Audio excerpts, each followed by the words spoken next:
আসসালামু আলাইকুম, শুভেচ্ছা, স্বাগতম। প্রিয় দর্শক, এখানে অন্যরকম একটা সংবাদের আমি পড়ছি, এই জন্য ভাবলাম যে আপনাদের সাথে শেয়ার করি।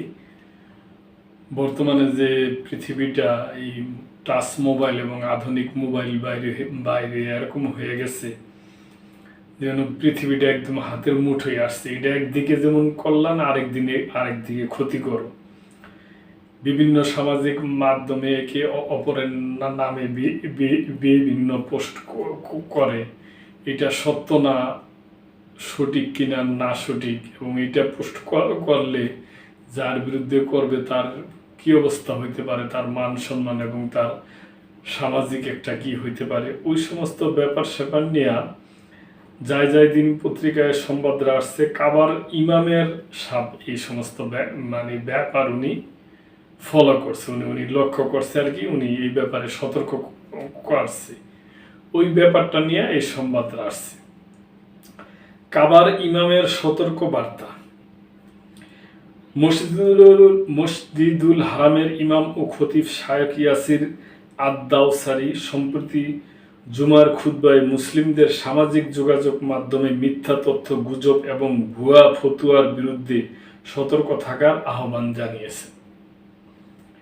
তিনি বলেন, সোশ্যাল মিডিয়ায় কোনো খবর শেয়ার করার আগে তার সত্যতা যাচাই করা প্রয়োজন। এটা একেবারে 100% সত্য কথা। প্রিয় দর্শক, শুক্রবার 1 আগস্ট জুমার খুতবায় তিনি বলেন, এমন মিথ্যা তথ্য সমাজে বিভ্রান্তি তৈরি করছে এবং ব্যক্তিগত সুনাম ক্ষতিগ্রস্ত হচ্ছে। প্রত্যেকেই জানুক তারা কি শেয়ার করছে, তার জন্য আল্লাহর কাছে জবাবদিহি করতে হবে অবশ্যই। তিনি বিশেষভাবে সতর্ক করেন, ভুয়া অ্যাকাউন্টের মাধ্যমে বিভ্রান্তিকর তথ্য ও মিথ্যা ফতুয়া ছড়িয়ে আলেমদের সম্মান হানি করা হচ্ছে, যা শুধু একজন ব্যক্তি নয় বরং পুরো মুসলিম সমাজের জন্য ক্ষতিকারক। প্রযুক্তি ব্যবহারে ভারসাম্য রক্ষার গুরুত্ব তুলে ধরে শায়খ ইয়াসির বলেন, অতিরিক্ত সোশ্যাল মিডিয়া ব্যবহারের কারণে মানুষ একে অপর থেকে বিচ্ছিন্ন হয়ে পড়েছে এবং এটি পারিবারিক ও সামাজিক সম্পর্কের উপর নেতিবাচক প্রভাব ফেলেছে। এটা একেবারে সত্য কথা। তাই তিনি প্রযুক্তি থেকে মাঝে মাঝে বিরতি নেওয়ার পরামর্শ দেন। তিনি আরও বলেন, সৌদি আরব প্রযুক্তি ব্যবহারের অগ্রণী ভূমিকা পালন করছে এবং এটি সমাজ উন্নয়নে ইতিবাচক প্রভাব ফেলেছে।